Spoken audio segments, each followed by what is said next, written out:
Hey everyone, welcome back to John's Watch. Today I'm taking a look at a new game called NanoApostle. This game was released on Steam on September 12th, 2024.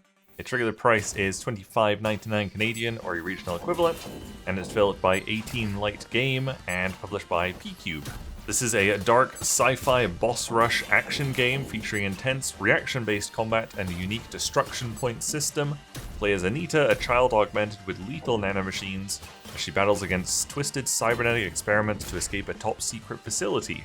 This is the developer's third game on Steam. They've previously released a game called Behind the Screen and another one called Pronti. Regular guest of the channel, Taylor, did a review on this game as well, very recently at the time of recording, probably a week or two ago at the time of the video going up. And he titled the video, which I'll have a link to in the description below, The Hardest Souls-like I've Ever Played. And I remember looking at the title and I watched the video and I was thinking, okay, how hard can it be? And 36 minutes into the game, I uninstalled it because it was indeed that hard.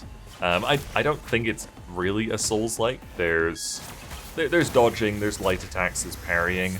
But there's no stamina, which I think is kind of essential for a Souls-like. And it's literally just a boss rush. There's no moving between areas or anything. You literally just, as soon as you beat a boss, you can then move on to the next boss.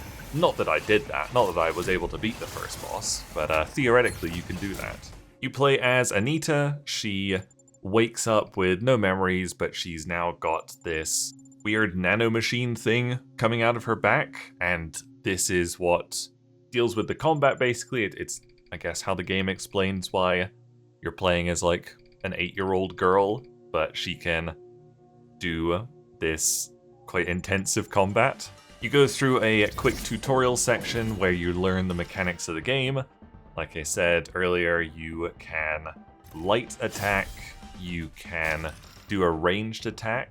In order to do a ranged attack, you need to have done a light attack enough to build up one of the bars under your health that you can see in the top left. Once you've filled up one of those bars, you're allowed to do one heavy attack or one ranged attack. You can hold down the ranged attack button, which I put on right trigger, and then you'll lock in place and you can spin around and then aim where you want to shoot it. You've got 2 healing flasks, I guess. They're probably like syringes in this game, that I had on the X button. You've also got a parry, which I moved to left trigger because that is Souls-like muscle memory for me, or Dark Souls muscle memory for me. Parrying is really, really important in this game. You're not going to get far if you don't learn to parry, pretty much. You can parry both melee attacks and ranged attacks.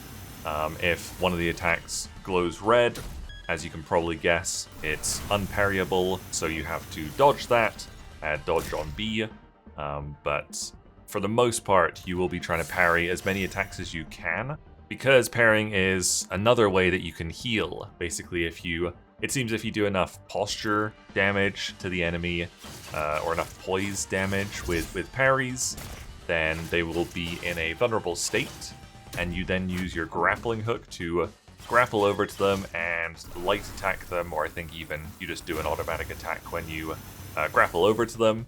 And one of these attacks, and the game is just so fast-paced that I don't fully remember like which attack does which, but I'm pretty sure it's like as a result of parrying and grappling over, you can then heal. So even if you run out of your 2 healing syringes, or whatever they are, it's not over for sure. You've still got an option to heal up if you play very, very carefully. I don't know if carefully is the right word, because it is just so incredibly fast-paced that I don't think you can play carefully. I think you have to play perfectly after that point. Once you've done the tutorial, the game introduces you to your skill tree. You start with 1 free skill that you can equip, and 2 other skills that you need skill points to unlock. Each of these skills takes 3 skill points to unlock, and the way you get skill points is by doing optional challenges. So right at the start of the game, you've got an obstacle course challenge, a timed obstacle course challenge, and a timed combat challenge. And each of these optional training courses have 3 objectives. If you get all 3 objectives, you get 3 skill points. If you only manage to do 2 objectives, then you get 2 skill points. And so in order to unlock one or both of the skill points, you have to perfect both of these training courses. And I was not able to do that. I managed to get 2 skill points in the obstacle course level, but the time that you need in order to get the 3rd skill point is so low, and it's a real challenge. I just didn't think I was going to be able to do the course fast enough in any good amount of time. You know, if I'd done it for ages, I probably could have. I just didn't feel like doing that, so I left the obstacle course with my 2 skill points and figured I would just try and get at least 1 skill point from the first combat arena. The combat arena is a very good introduction to the combat, but it takes a really long time. I think one of the easier objectives for it was complete the run through in less than 5 minutes. And yeah, you will be pushing close to 5 minutes to finish it.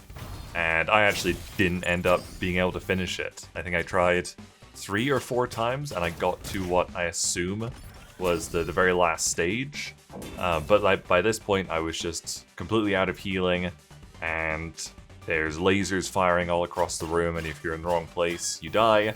And yeah, I just kept dying on this last room, and because I died on the last room, I didn't get any skill points. And again, I just didn't have the patience or feel like it was worth it to keep trying this combat room over and over, so I didn't end up being able to unlock any extra skill points.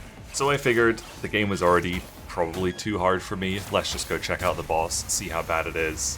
Basically get to the exact same point Taylor got to, because he also wasn't able to beat the first boss, and then just move on to a different game, because yeah, this is not my kind of game at all. I guess technically it's like the second boss, because there's a boss in the tutorial, but that one's just a walk in the park.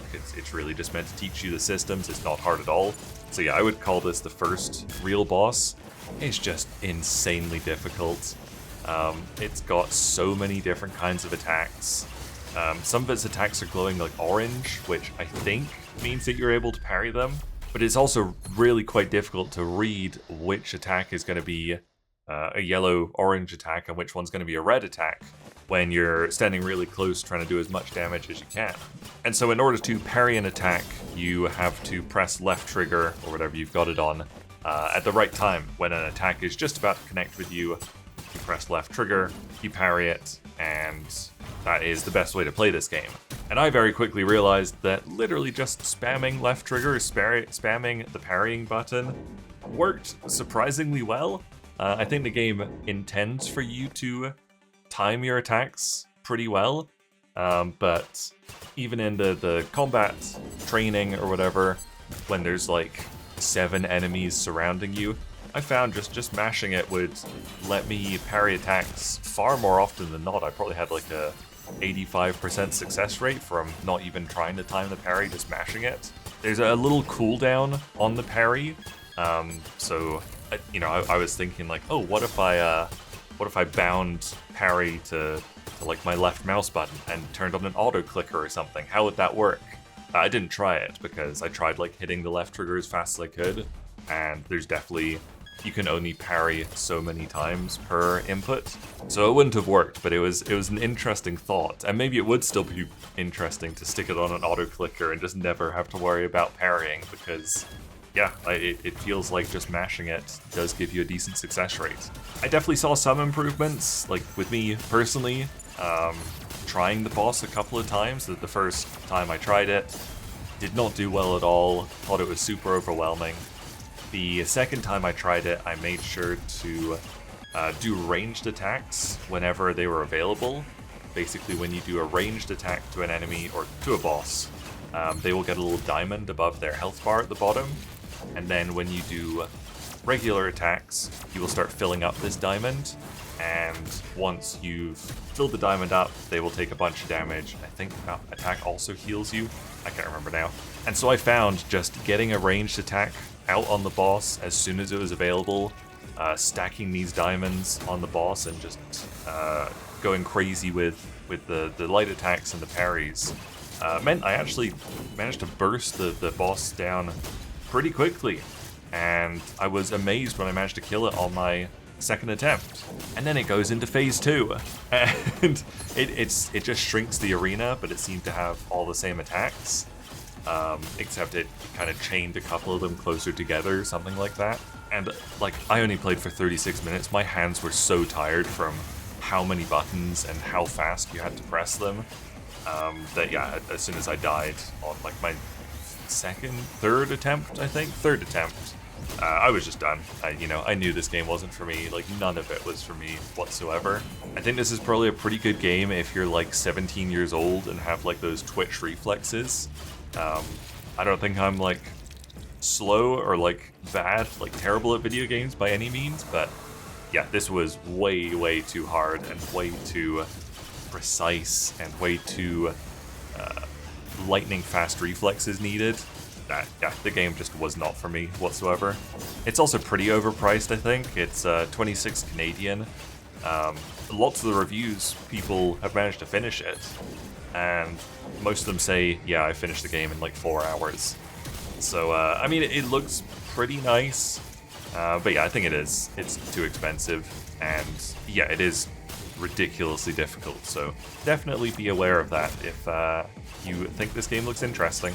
I will say just the fact that they have rebindable controls in this is like so close to launch is just fantastic, so well done for having rebindable controls, because I feel like a lot of these indie games in this kind of vein just don't bother with it and want you to do whatever they've came up with. So yeah, you could rebind every control, which was great. There you go, that was a look at NanoApostle. Thank you guys very much for watching. Make sure you leave a like and subscribe if you enjoyed this video, and I'll see you guys later. Bye!